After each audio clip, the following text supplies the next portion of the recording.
a woman named Samar. She describes a series of medical labs below a concentration camp. 4 stories down. Every day that she worked there, there'd be 8 or 9 bodies. Sometimes it was as many as 20, almost always young. What this woman described is not an isolated incident, but part of a larger system, according to investigative journalist Ethan Gutmann, who has been researching forced organ harvesting in China for nearly 2 decades. He's the author of The Slaughter, and more recently, The Xinjiang Procedure. Gutmann says one of the most disturbing patterns he uncovered is the 28 rule. 28-year-olds, 29-year-olds.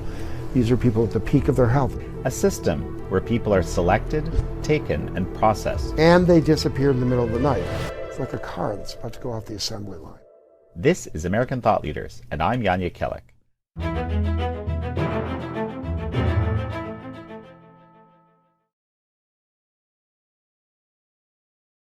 Ethan Gutmann, such a pleasure to have you on American Thought Leaders. It's great to be here. In your work on the Xinjiang procedure, on the forced organ harvesting aspect, because you cover a lot of ground in there, what would you say was the single most shocking thing that you came across that was most shocking to you in your work? We talk about victims a lot in organ harvesting, and that's appropriate. We should be. But the truth is, the strongest witness that you can come up with is somebody from the medical world who performs some sort of surgery or is in some way tangentially involved in this nexus of organ harvesting. And in this case, the final witness in the sort of central chapter, the sort of beating heart of the book in a way, is called the perfect 28, because 28 is the age they like to organ harvest, the Chinese like to organ harvesting people, is a woman named Samar. And it was an unusual interview because I don't encourage people to emote heavily in my interviews. In fact, I'm not a TV interview, okay? And I'm not putting, nothing to do with what you do. But you know the deal. It says you have to get people to emote, they have to express it. You know, there's a show that they have scars, they show the burn, this is where they burned me with the cigarettes. I'm not doing that. This is writing. This is a book. These people can't even be shown. They're in great danger in Kazakhstan. They usually have a very tenuous situation. This woman comes in, says, I'm going to talk about something that I haven't talked about to anyone. And then she bursts into tears. Great heaving sobs. I'm not just usual tears. Sobs and sobs. And I hand her the tissue box. And after 3 minutes, she sort of calms down, and then she starts telling this story. And at first, she's telling it in the third person.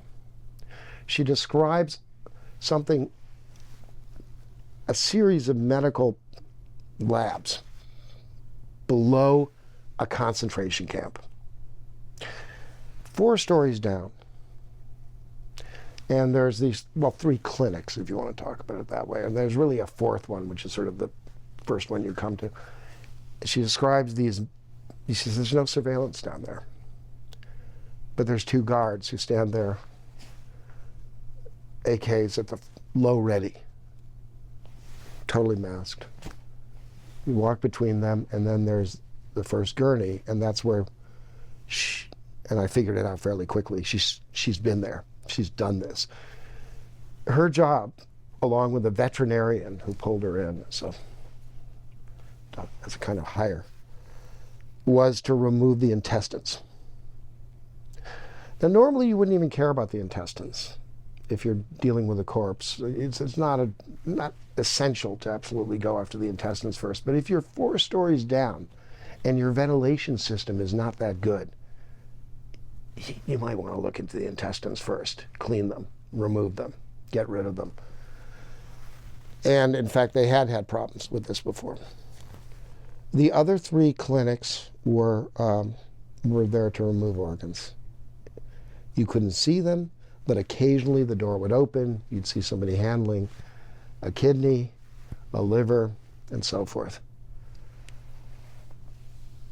Every day that she worked there, she wasn't in the camp, but every day that she worked there, there'd be 8 or 9 bodies.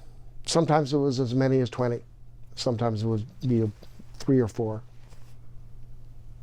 Almost always young. To me, that was she was a central witness in a weird way. I mean, she brought it up to speed in a new time.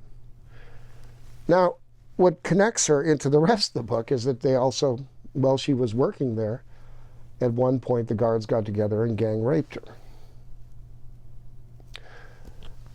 What pulls it in again to the whole Uyghur experience of captivity is that the day before she left, ran away from this job, her supervisor put his hand into her pants as if he was assessing a piece of fruit, whether it was ripe or not.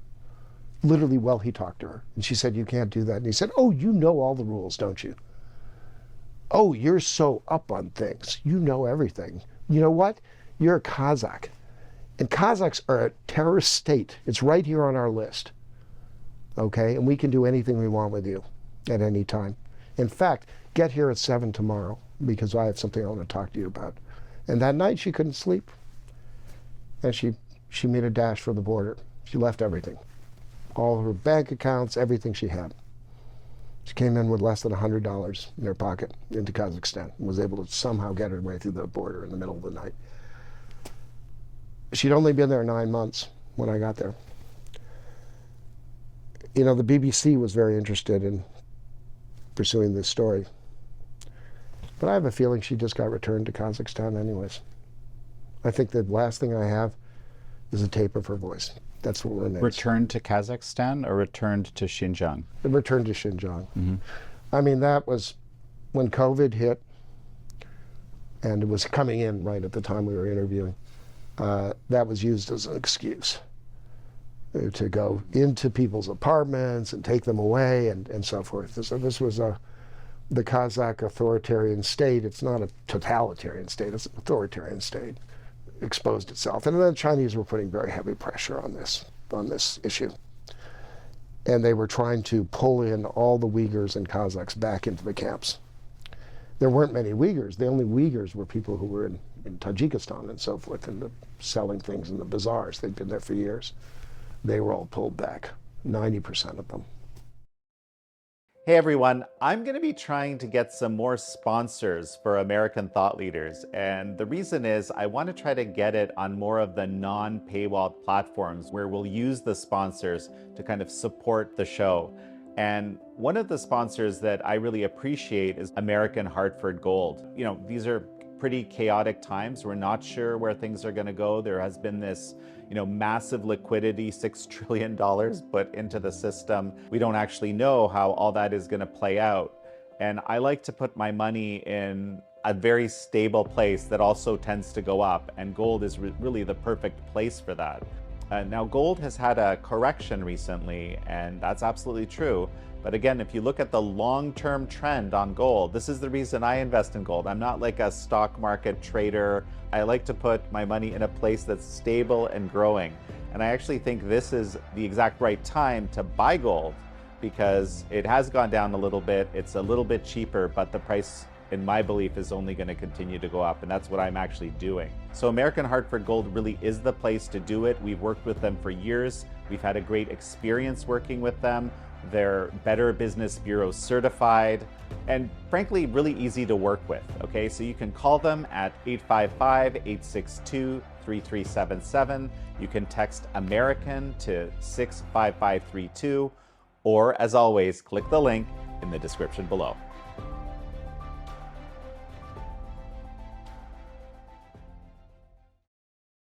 Let's sort of zoom out a little bit, okay? And a lot of people won't just be familiar with this whole world that you're describing here, right? We're looking at, a totalitarian level of control.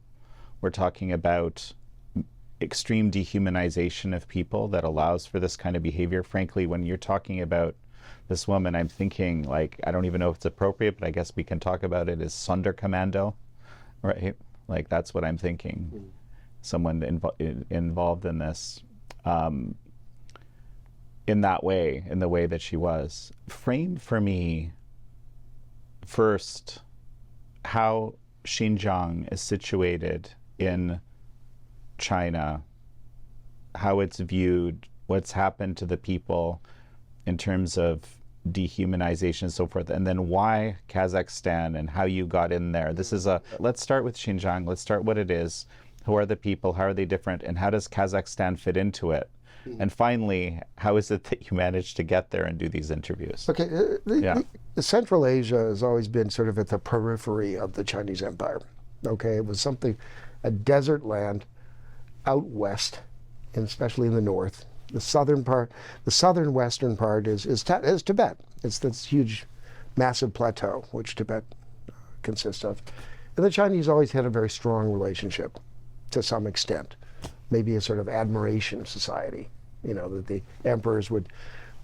You go into the tombs, the ancient tombs, and they're all Tibetan Sanskrit is everywhere. I mean, it's in fact, people have a hard time deciphering it, but that's what they insisted on. This is not true with the Uyghurs, which are the main people of what used to be called East Turkestan, sometimes Chinese Turkestan.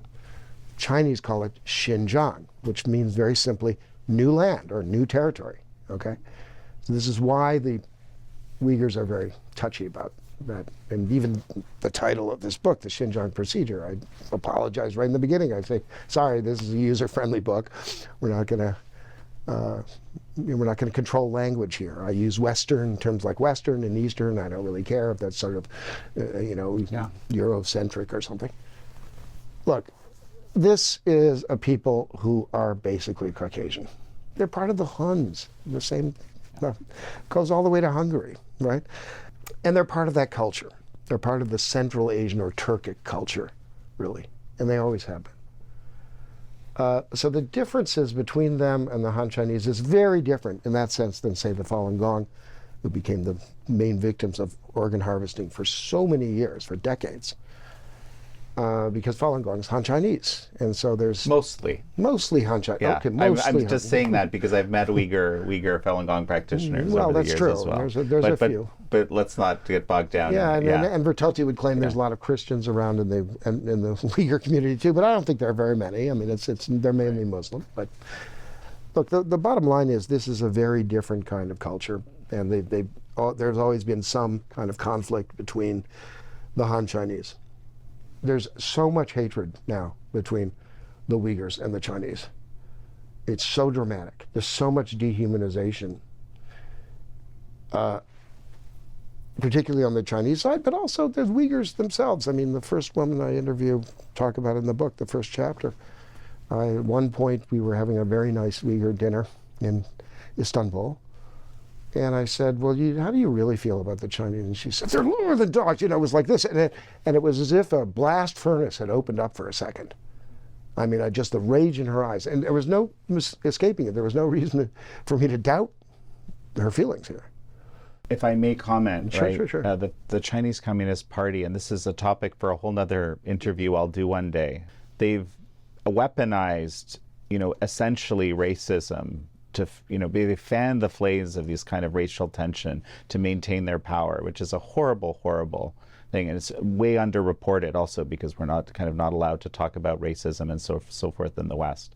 But this is what you're describing, right, is pitting people against each other, doing horrible things. People want to do horrible things back. I mean, we've seen this play out so many times in history, but the CCP is just you instrumentalized it as yet another tool, right? And this is the context in which, you're writing the Xinjiang Procedure. The heat that Falun Gong and investigators, like me and David Matus and other people, had brought in on this, and Matt Robertson certainly, meant that they had to kind of rationalize the system a bit, and meant moving it out of the public eye more. One of the problems with Falun Gong is it's distributed throughout the country. We're talking about huge numbers here. I mean, I think you used the term 8.9 billion per year. I tend to call it 9 billion per year. I think it's the back of the envelope, napkin, I'd say, napkin kind of thing. No, exactly. But nonetheless, we don't really know, but we know that the numbers are huge. We know that once you added in things like ECMO, which is oxygenation and perfusion techniques, that you suddenly take an organ which was only going to last 4 hours, you can suddenly pull a lot more organs off a single person and get them and distribute them around. And so suddenly the profit margin goes way up on a single human being from, $100,000 or something if we're selling to foreigners, up to almost $1 million if you do it correctly, 750,000 at least. So that is these are huge advances that have been made within the Chinese transplant industry. Now, they had to rationalize a little bit, and I started picking up signals that part of this and I can't explain the camps completely, but when they started that construction of the camps in 2015, something was going on, and they suddenly had this massive captive population that completely controlled, and that's what I felt I had to follow. The method I looked at was very few Uyghurs. The Chinese Communist Party learned a lot of things from the conflict with Falun Gong. Okay? One of the things they learned was stop naming your torture centers glamorous names. Dragon Mountain. No, you don't use a Dragon Mountain. All these different terms. Yeah, they get a number. Now they just get a number, or not even that sometimes. So you stop doing that. You got to keep the hospitals kind of private and don't let them talk. And you've got to keep the victims squared away. It's always a difficult procedure. The other thing they learned was don't let your victims out. Don't let the friends of the victims out, don't let the family members out, and so forth. A lot of Falun Gong got out from our perspective. Enough to be able to talk about it. That's right, and to do a lot of field work. I interviewed over 100 practitioners. 50 of them were directly from labor camps and so forth, or at least very long-term detention centers. Some of them were from black jails. It was the Laogai system, and a lot of them got out. They got out through different means, and there's been wonderful things written about those stories because they're always fascinating. Nobody was getting out. You had these camps. You had, even the State Department was estimating them at 1.5 million to 2 million at that point. Yet we had 9 people in the West who'd made it over to the U.S. That's nothing. So, and if I may just comment, right, it's not just the camps, because the whole region, it's almost, the whole region is a camp in a sense, because it's under military control. So there's so many layers of security that you would have to get through to actually get out. Makes it virtually impossible. That's exactly right, and that's one of the reasons why when you look at something like, we've talked, I think in the past about the Tiananmen Square self-immolation incident, right? Which looks very phony when you actually start looking at the facts. And it's similar, where you had a car appear suddenly in Tiananmen Square, ran a bunch of people over, and it was driven by a Uyghur mother, and so forth. It had Uyghur plates, Xinjiang plates on the car. How is that possible? You couldn't get a car out of Xinjiang and drive it to Tiananmen Square. It's ridiculous. Right. Okay. Right. It's another setup. A lot of staged propaganda. The regime, I argue that it's perhaps the thing they're actually best at of all, even never mind the repression, is the propaganda creation. But that's a whole different it's a fascinating discussion. thing. Yes, Yeah. it is. And it's made for TV. It's fascinating stuff, right? Here's the thing.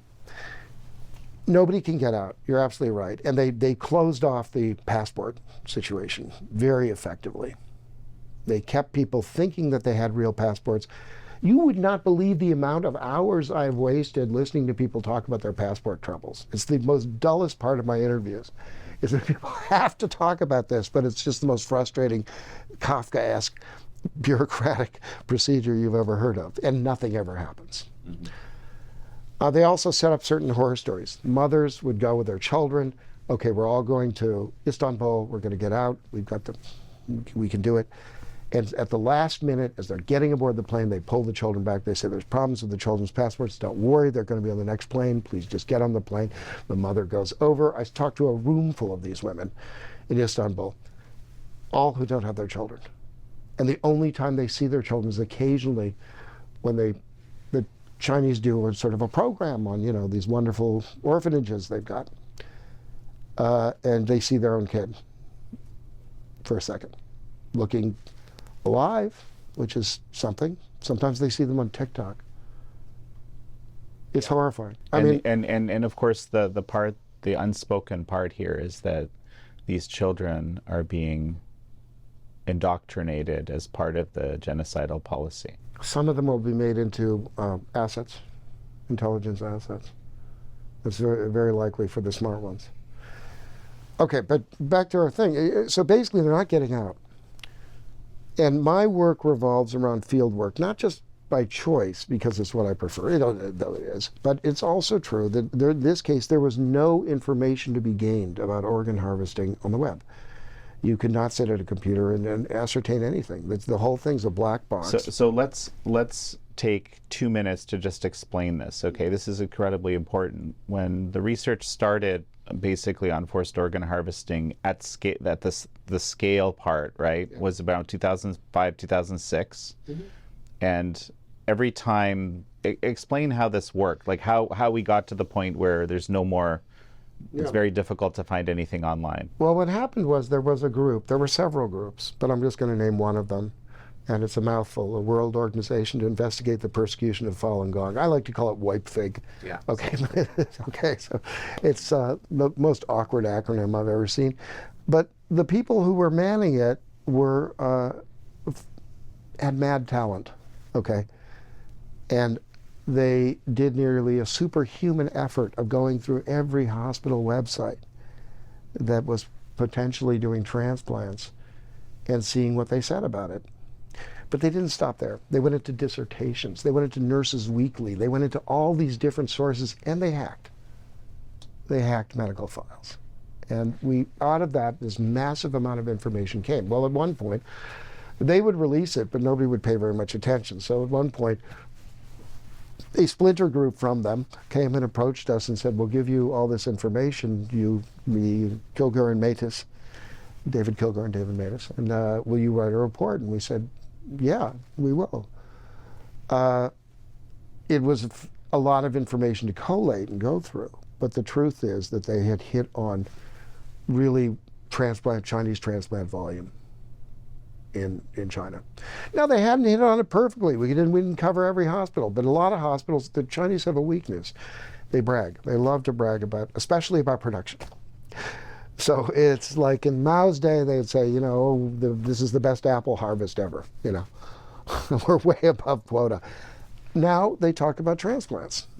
And what we were able to do was come at it and start getting patterns. And then I kind of personally came up with a number of 1 a day for each hospital that was establishing, we knew how many transplant teams they had, 3 to 4 per average, okay, and so forth. It's the idea that they're just sitting around, they have 40 beds, the idea they're just sitting around, no, 1 a day. And even right there, it brings you up from not what Chinese were claiming was 10,000 transplants per year, successful transplants. Yeah, I'll clarify that. The official Chinese position was they were doing for the entire country 10,000 a year. And now, Matt Robertson in his study was a very important part of breaking that, because he found one hospital, Tianjin Central Hospital, which was doing 5,000 per year, which was in fact renting out hotel rooms for the amount of people who are having transplants. And that one caters to foreigners, so it's particularly interesting. Right.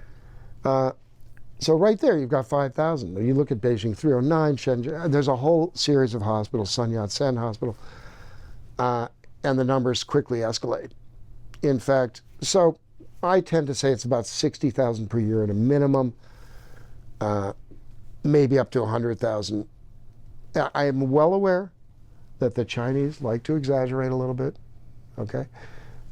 Chinese, it's just something you do in Chinese society and under the CCP. And, if the fish was this big, it's like kind of this big. Okay, so you exaggerate it a little bit. I think that's important to acknowledge that, and I kind of took that into my calculations. But honestly, this is a real phenomenon. Now, we'll never be able to do that Chinese transplant study again, because they completely, even while we were working on the report, the hospital websites started disappearing, just like mushrooms after a spring rain. They were just gone. And now, in most cases, we archived it. Not in all cases. There's always a tragedy. But we did enough of it that it was very, very persuasive. And it was very persuasive to the CCC, for example. And it was a very important countermeasure at a time when China was announcing that they were moving to voluntary systems only. That's Right. what and we had this evidence saying, not so fast. And it was very hard for people to refute the evidence at that time. But then, since then, the Chinese squeezed it. We had nothing. We had one thing that I knew. I knew that Kazakhs, ethnic Kazakhs, who were Chinese citizens, were getting out of Xinjiang. They were bribing their way out. They had connections across the border, that kind of thing. The border was a little porous. And so maybe several thousand had gotten out, and they were hiding out in Kazakh society. We'd never hear from them. And the reporters who went into Kazakhstan or went touring in Xinjiang never asked the questions. They were completely incurious about this whole issue. And that was the challenge. And so tell me now how what you did, just very briefly, to actually meet these people. Basically what we did was I found the right partner, who was my daughter, who was 24 years old at that time, and said, would you be willing to do this? She's very pretty. She's got blonde hair. And I bought her some beautiful hats in Istanbul. And I said, we're going to take this car. I approached a wonderful guy, Peter, Falun Gong practitioner, and said, can you help me out? I need a car. And he said, what do you want to do? I said, I want to drive to Almaty from Germany. He said, okay, what kind of car? And I said, it's got to be less than a 2005. It's got to be older than a 2005. He said, why? Because I said they had put chips in the car after that. It's really easy to track them. All you do is you can track it anywhere. I said it's got to be four-wheel drive because there's terrible weather and the roads are awful. And he said, okay. He said, came back a couple weeks later, said, I got you the car. He got me a RAV4, Toyota RAV4. Now nowadays Toyota RAV4s are kind of big and nice. Back then they were like boxes, like another black box here. And in fact it was black. But it worked, and we put skis on top of the car. And we had a story that we used at every border crossing, because there was a lot of border crossings to get over to Kazakhstan, a lot of places. Which developed over time. Basically I said, which was true, I said, if my daughter, I said, if you get honors when you graduate from college, I'm going to take you on the trip of a lifetime. And here we are on the trip of a lifetime. Okay, here's the skis. We had all this. It was entirely true. It's just not the whole story. We never did ski, actually. Yeah. I said I was taking to Mongolia. That was the other thing. We said, no, it's not Almaty. We're going to Mongolia. We're going to ski in Mongolia for the bragging rights. All right? Now, this is somewhat plausible because occasionally foreigners do appear on this. And the other thing to do was to stay completely away from anything that a journalist would do. So we took the trucker routes. We took trucker routes through Ukraine. Okay? We took the trucker ferry across Black Sea, Georgia, Azerbaijan, and then we took this ferry that doesn't even run on a regular schedule, but it's all truckers again. And we took that across the Caspian. And then here you are on the edge of Kazakhstan, which is a huge country. It's east-west. It's like America, almost exactly, with terrible roads. And then they go crazy on you. They take all these biometric photographs and all the rest of it. It's all Russian. It's Russian surveillance, so it's good, high quality. But we turned all our devices off. Nobody ever recognized us. Nobody recognized me, which was the big problem, was like, oh, this guy's sort of investigates stuff. But they never bothered to check me. We had a bad moment where me and my daughter were separated, but she had all the right answers to all the questions. And, basically, we got out of there. They had dogs sniffing through the car, everything. We got out of there, and none of our devices were turned on, and they were all in Faraday cages. They're soft Faraday cage things now. There was no way to trace us. We weren't using any electronics at all. So we had to rely on a map. I had a German map of Kazakhstan. She couldn't drive. My daughter couldn't drive, but she's a good map reader. Okay, very good. And so we made our way. We got lost a couple of times. It was, but There aren't that many roads. You can't get that lost. But we had a very difficult time getting through. We had very, very bad weather. But the bottom line was, and we got stopped by the police again and again, and I had to bribe my way out of that every time. Okay. Because I didn't want them to take me down to the station. And all they were interested in was money, really, you know. And there was this whole business routine of sort of, you'd give them the dough that they wanted, you have to pass it underneath their internal camera, and then we'd both put our hands in our hearts to represent how touched we were by each other's position and so forth, shake hands. Hated that stuff. Oh my God. I was seething inside, but I couldn't do anything. I didn't want to blow the investigation. I'd set up 2 fixers ahead of time in Almaty. I knew they'd be a little competitive with each other. That's a good thing. To help deliver witnesses. Yes, yeah. exactly. Yeah. And to be translators as well. They both had different qualities, both had different strengths. And we arrived in Almaty. They got us a safe apartment. One of them had some real estate deals, or done some real estate deals. They got us a place that our names were never on it. I just paid some cash. We'd sewn the cash into my jeans so we cross these borders. You cannot use a credit card. You cannot use the only device you can ever use is a burner phone, and you must use it once, throw it away. Use it once, throw it away. So we had a box of burner phones.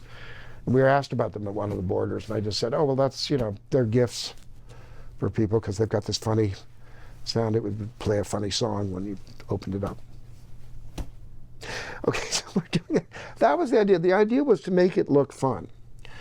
That was the innovation, if you like, because a lot of people talk about doing this stuff, and they do it. And there's a lot of different ways to do it. I'm not claiming ours was the only way. It's very amateurish. But I think ours was clever because of the fun part. We always looked like we were having a good time. We didn't try to blend in.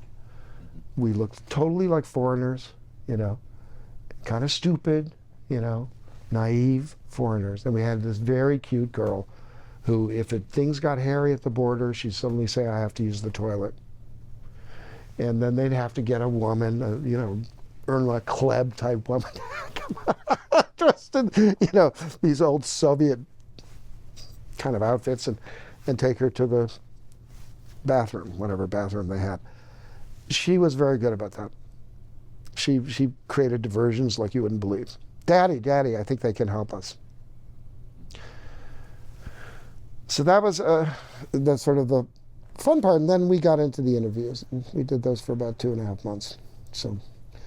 And how many people did you manage to interview? Really only 20, and I didn't throw out any of the cases, even the ones who didn't see anything that I wanted, because a study is a study. I wanted a very clear, we're not doing cutting room floor here. But that's why I'm kind of confident in the numbers, because even in the 4 cases where people didn't see anything or couldn't say they saw somebody disappear, I was able to at least explain where they were coming from. One guy was one of these consummate survivors who could survive in any camp because he just knows how to play by the rules. And I mean, if I were in Auschwitz with him, I'd try to be his wingman, okay? On the off chance that I could survive just hanging around with this guy. So he doesn't see things. He doesn't want to see things, all right? That can be a really good survival technique. Another woman said, I didn't see anything, but then all these women kept disappearing because they had medical troubles. When I asked her about the medical troubles, oh, it's a high blood pressure. Oh, I think this one was a druggie. Oh, she got pregnant. I'm like, well, how did she get pregnant? It's a woman's camp, right? There's only male Han Chinese guards, right? Oh, I don't know. Her husband came back at that point. So we never got into that. But, you see, when every time you had somebody like her, you also had other people who could absolutely sort of say, well, it was about 5% per year, or we'd figure it out. But it had to be firsthand. I didn't want numbers they'd heard from anybody else. I didn't even want to talk about organ harvesting. I just said disappearances. How old were they? Did you have a blood test? This kind of thing. The thing that I love about the conversation that we're having right now is I think you're highlighting, the difficulty of doing all this kind of work. You're always when you're dealing with these sort of extreme atrocity type situations, whether it's Falun Gong practitioners or Uyghurs, you just don't have a lot of people to work with. You have to figure out, there's a lot of inference based on information. It's just... Well, I think there was one advantage with the Kazakhs, I must say here, okay? I mean, this was always a problem with Falun Gong or Uyghurs, is they're right in the middle of this. They're the targets. The Kazakhs have always been sort of incidental here. They're just like, well, you look like Uyghurs and you talk kind of like Uyghurs, so we're going to put you in too. Now, I'm not saying they haven't suffered. They've suffered horribly. But the point is they don't have quite the same relationship to the CCP, to the Chinese Communist Party, that the Uyghurs do. And then the Uyghurs, I mean, it is a little bit like what I was saying, they're lower than dogs. I mean, there's a kind of a very strong emotion that's produced within the Uyghur community. Within Falun Gong, there's, the CCP has been the dead set enemy against Falun Gong. They've done horrible things to these people and their families and the rest of it. I mean, just unbelievable. How can a mother talk about her daughter, who's dead now, and not talk about this without some emotion, without wanting to tell me a story that they think will move me, right? That's all fine and good, and that's a different problem. But this problem, in this case, I didn't have to think about this as much, because in a sense, they're sort of talking about, the Uyghurs are kind of like their cousins or something, and they don't like the Chinese Communist Party, but they don't feel quite as involved in the struggle. So it made it a little easier to feel like, well, this is fairly objective material, Again, I can work around non-objective material. I'm not against passion. I don't refuse people to talk about what's important to them. That's not at all my strategy. My strategy is to come in and let them vent as much as possible and just be willing to take my time. But basically in this situation, this is what you could do, and the side benefit was that this emotional involvement wasn't as deep. That's right. Right. Not quite as deep, just a little bit removed. And so that made it a little simpler to do. And sometimes the interviews could be a little shorter. I wouldn't have to wear them down for 9 hours like a psychiatrist. The patient keeps trying to end the appointment and you're still like, I'm still here listening, so, which is a normal trick that I do, because I've seen psychiatrists do it, actually. Ethan, you have an unbelievable commitment to discerning truth. No, I'm just stubborn. I'm just like Falun Gong or the Uyghurs. I'm just stubborn. I don't like to be told no. No, but this is something also I keep thinking about. You're not going in with a preconceived notion. You're going in actually trying to figure out what's going on. Look, I was very worried about that. It's rare these days. Okay, fair enough. I mean, look, I was I will be honest here. I was on the way to Kazakhstan, and I didn't let my daughter know about this because I think it would have upset her. A lot of things were upsetting her on the way. It was a tough trip. But, I was thinking, what is this? What if I get to Almaty and there's no pot of gold here? What if I'm just wrong? I doubted it, but she asked me about that. She said, what are you going to do? How are you going to do this? And I said, you're looking for one weird trick, like they say on the internet. What's the one weird trick that I'm going to use? And I said, well, it's this 28 thing. So excellent. Let's talk about that. That's I think it's a center, as you actually mentioned at the beginning of the interview, it's sort of the centerpiece of the book, and actually very important, and it almost bridges this, kind of the early stages of this organ harvesting to the current stage. But maybe just talk about that. Well, it does, because this was a discovery really by Charles Lee, Dr. Charles Lee. It was a discovery by these practitioners who kind of, I'm not sure if it was how they got a hold of those files, but they got a hold of these files. And what they were basically doctors' case files. And there was case after case of transplants happening. And they'd say something about the person, who was often male, not always female, but usually male. And the ischemia time, that is the time of transplant, is very short, very, very short. So clearly you've got the two people, the person side by side, the person who's going to receive the organ, or maybe just in the next room. But the point is that the age after age after age would come up, and it was 28. Sometimes 29. Actually, Charles argues that it's not really 29. I'm wrong. It's 28. We have this minor difference on it, but the point is that you are at the peak of your health at that point, and your organs have stopped growing. So it's natural they'd pick that. The other thing was that it always said heart failure. Oh, so this patient died of heart failure. Do you know what the stats are for heart failure at age 28? Low. about as low as you are ever going to have them in your lifetime. I mean, it's just one of these extremely unlikely things, unless you're like me and almost eat too much hot pot in Taipei, and to the point where you shouldn't. Bad joke. Yeah. From the book, but yeah, let's not get into that. Okay. Yeah. But no, but here's the thing. So that's the 28 thing was established through that. As I say, Charles Lee looks at it as 29. And that's what I told her. I said, there are certain things we know about disappearances. If they had a blood test and a DNA test, because now it's blood and DNA, it used to be just blood test, within 10 days before, and they're 28 years old, and they disappeared in the middle of the night. So it's very different from the other groups that leave. So there's a lot of times younger women, Uyghur women, would leave, and it would be announced at lunch. They'd say, these 10 girls are all leaving, and they're going to work at this wonderful factory. Let's have sometimes they'd even, a little bit of applause for them.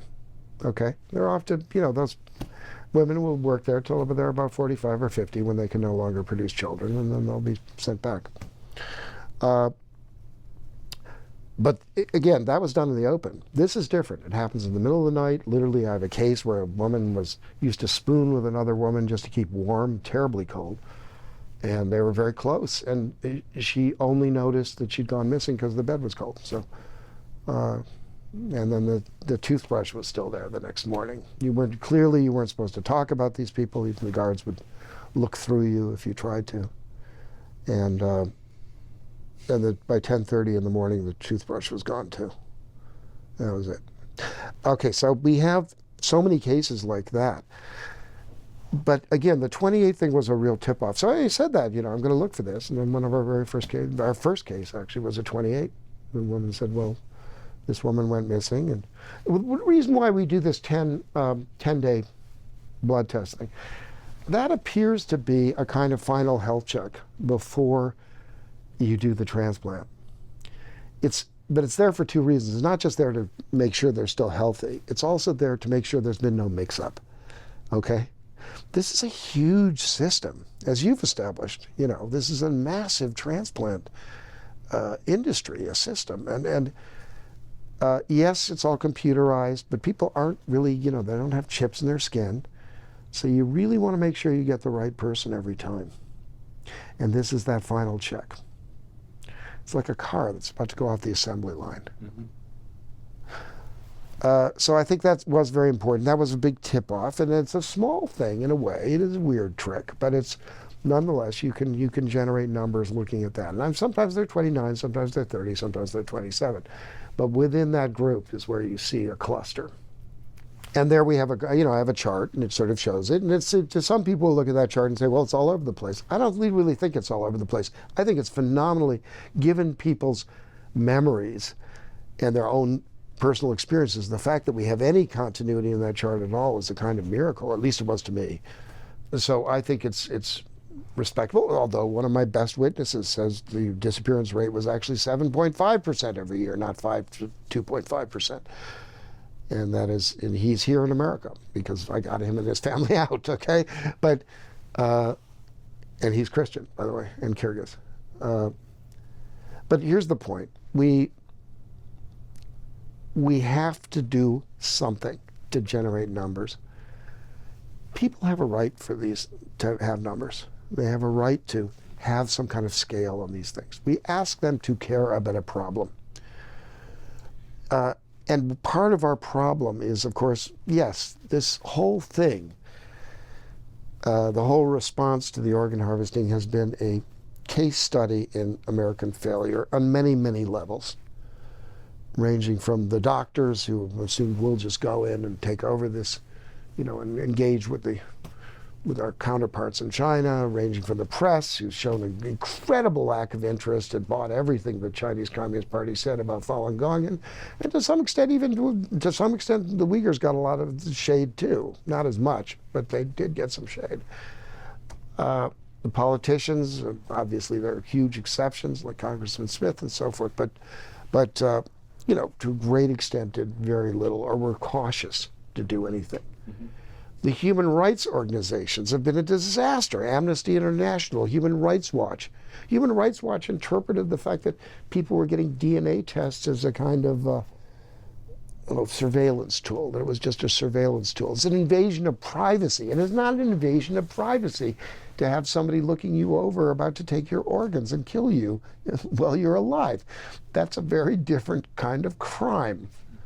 And so that I did put some things in the book about that, and I did, maybe I'm sure I won't be popular with some people afterwards because I'm very candid about this. For every group that I mentioned, there is an exception in there. For the press, there's Didi Kirsentala, the New York Times, who lost her job by reporting on this and was told basically by the New York Times to do articles on this, but use no evidence. It's a phenomenal thing. Incredible for a paper of record. What a disaster we've had on this in those respects. Every time we move into the issue again, everything's got to be retaught from scratch. Mm-hmm. So, Ethan, you mentioned the numbers, and I still remember, I think it was in 2016, you testified under oath to the 60 to 100,000 transplants per year, sort of very wide bound numbers. Now, I always tell people that that boundary itself is a very, very conservative estimate because you were trying to be very, very careful. The Chinese medical establishment commonly claims that China performs 10,000 transplants per year. Yet imagine a typical state-licensed transplant center in China. 3 or 4 transplant teams, 30 or 40 beds for transplant patients, a 20 to 30-day recovery period. Patient demand, 300 Chinese wait-listed for organs, not counting foreign organ tourists. Would it be plausible to suggest that such a facility might do 1 transplant a day?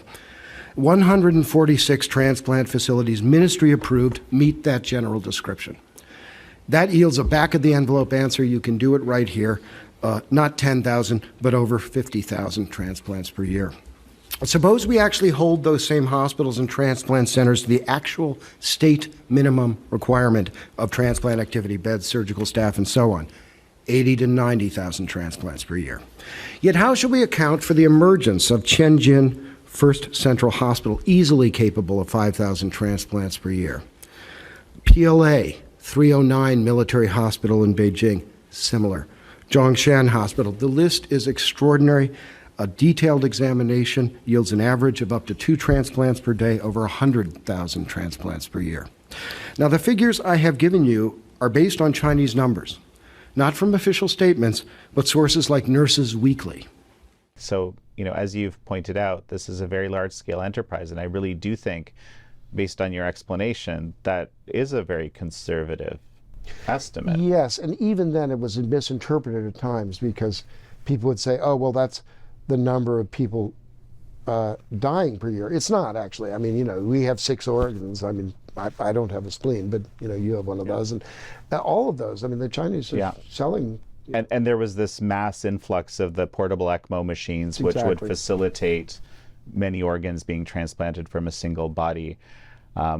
It's macabre to talk about these things in this way, but it's just the reality. They have gotten a little more efficient. They've gotten more efficient.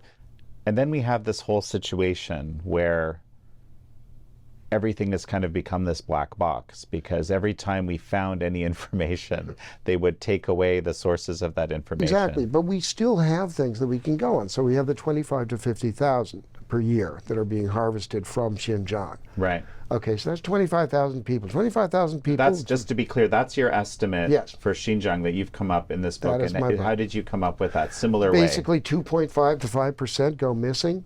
That's very clear in the book from the witnesses. And that, if you assume 1 million people in the camps, that works out to 25 to 50,000. It's a very straightforward number. Now, I think it's probably closer to the 50,000 or 35,000 mark, but that's enough. If you have 35,000 people and you get 3 organs out of them, you're up to your 100,000. It's okay. You can meet all the transplant needs of China from a single population. I don't believe that's done that way, because I believe that there is a competitiveness within the medical system within China. And there's no question that they're still using Falun Gong, and they may be branching out to other groups. Well, I think that's a little less clear. I don't believe every 28-year-old who goes missing in China runs away from home. The thing that I've noticed is the uptick in dehumanizing rhetoric against Christians, and that's what has me very concerned. And this is same with Bob Fu, who I know you worked with a lot in the past as well. He's seen similar, in more systematically than I have. I just saw it anecdotally. And that may well be true. Yeah. But what you're saying is, yes, the repetitiveness of this is very disturbing. And I agree with that sentiment very strongly, that we start to uncrack something. Well, you can't go and interview those Kazakh witnesses anymore. They're all gone. Believe me, China's gotten rid of them. I'm left with these little tapes, their voices. Who knows what's happened? Very likely they're dead. So these one weird trick, yes. On the other hand, that's my interest. I'm not going to be here forever, okay? And I see a young crop of young journalists. A lot of them are from the Epoch Times. Some of them are Uyghurs.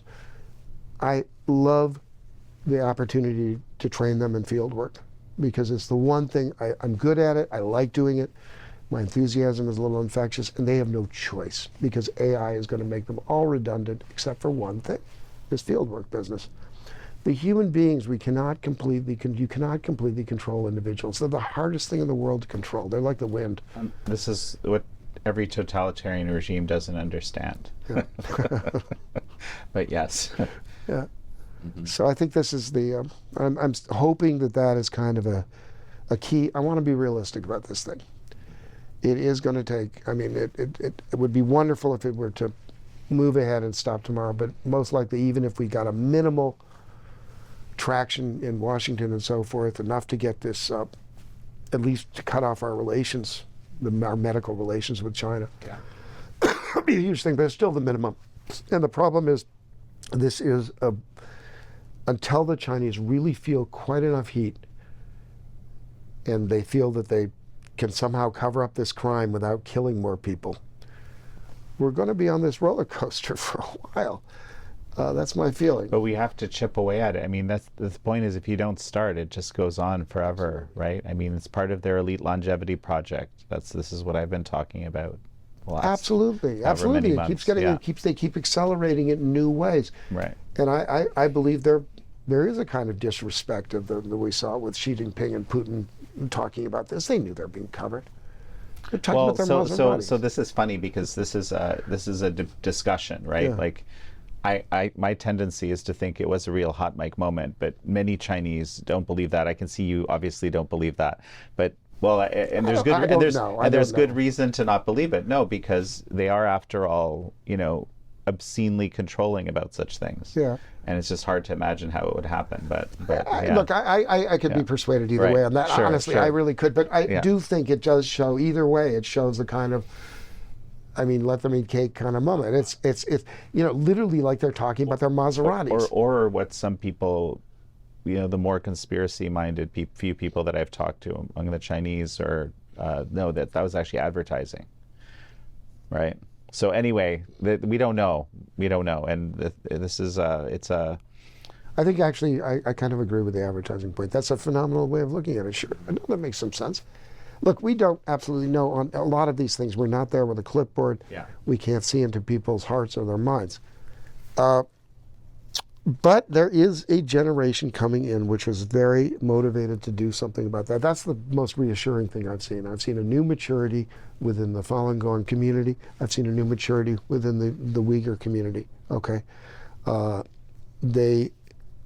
so I do feel surprisingly hopeful about this. The big thing that I've seen really is a shift from talking, because I've talked with people for a very long time at great length about this issue for about 20 years, okay? Thanks in part to some of the amazing work you did, frankly, you've done, and of course some of the others we've mentioned, but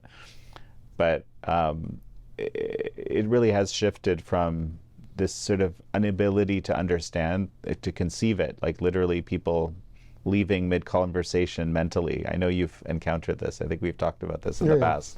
And then to a point where most people today that I talk to would just say, wow, that's really horrible, And that, to me, that, if anything, that's the most hopeful part, because I feel like we're ready as a society to say, yes, this is real. Now let's actually think about how to deal with it, not try to convince people that it's real. As we finish up, Because we have to now. As much as I would love to talk for a lot longer. Yes. So what's your hope here at this moment, briefly? Well, my hope is that the Chinese are going to do another one weird trick, which gives us some purchase on this. Mm-hmm. But my real hope is that somebody else will jump in at this point. You know, I've been talking about writing some ghost stories of skiing ghost stories for years now. Mm-hmm. I mean, it's if we can move on, that's great. If we can't, that's okay too. But I would like to see a very active press community. And I think, again, I'd like to also use this as a time to examine, if we're successful, we need to use this as a time to examine all the failures that took place here. And I don't mean on, the tendency has been to blame it on, oh, well, you know, you had Falun Gong people coming over from China, they didn't know the system that well here in America and so forth. And you know, the Uyghurs, they don't know the system either. It's like, no, we failed. I mean, sector after sector after sector of American society did not do what it was supposed to do. And, you know, when people talk about, oh, well, you know, for example, the Trump administration doesn't care very much about human rights, it's like, heal thyself. Go in and look at these human rights organizations that have been created. Go look at the madness that they've inculcated, you know, over the Gaza issue. I mean, look at that. Let me give you an example of that, direct example. I've got a whole chapter here on Tajikistan and how the Chinese have gone into Tajikistan and basically pulled all the Uyghurs who've been there for years out of the markets and back to the camps, okay? Why did we do this? Because the International Criminal Court wanted this and said we can do a study on China itself if they interfere with a signatory to the ICC, to the Tajikistan likes to join things. It's a very isolated country. They are a signatory. I went and risked my life, risked Bobby, my researcher's life, out in that country. Now, we had an interesting time, and there was great food and all that, but it was a really difficult operation. We came back with results. We came back with interviews and results saying this has happened, we've got the numbers for you, and it's replicated in Kyrgyzstan. What did they do? They went off and said, oh, you know, let's investigate Netanyahu, let's investigate Trump, or let's investigate, you know, and it was just the usual thing. They just went for something shiny. And they dropped this completely. And, you know, I never would have put Bobby, a guy like him who was really under risk, not me. I mean, they might work me up a little bit, you know, work around, but a Uyghur, he could have been killed. He could have been tortured and killed in this situation. I'd put him in this risk for these posers from Europe going around looking for shiny things. Now the guy's got a couple of sexual harassment cases, and they sound pretty plausible to me, and they're biting him in the butt right now. Look, this is not we need to heal this stuff, okay? We don't need this kind of decadence in the human rights world. You and I know this. Lots of people know it, but you and I sitting in this room, we know this. We know this is a huge problem. And we've always been reluctant to we don't want to lose friends. We don't want to alienate people. But at some point, we're going to have to face up to this. This is a major, major problem going forward. Well, Ethan Gutmann, it's such a pleasure to have had you on. Thanks. Thank you all for joining Ethan Gutmann and me on this episode of American Thought Leaders. I'm your host, Yanya Kellick.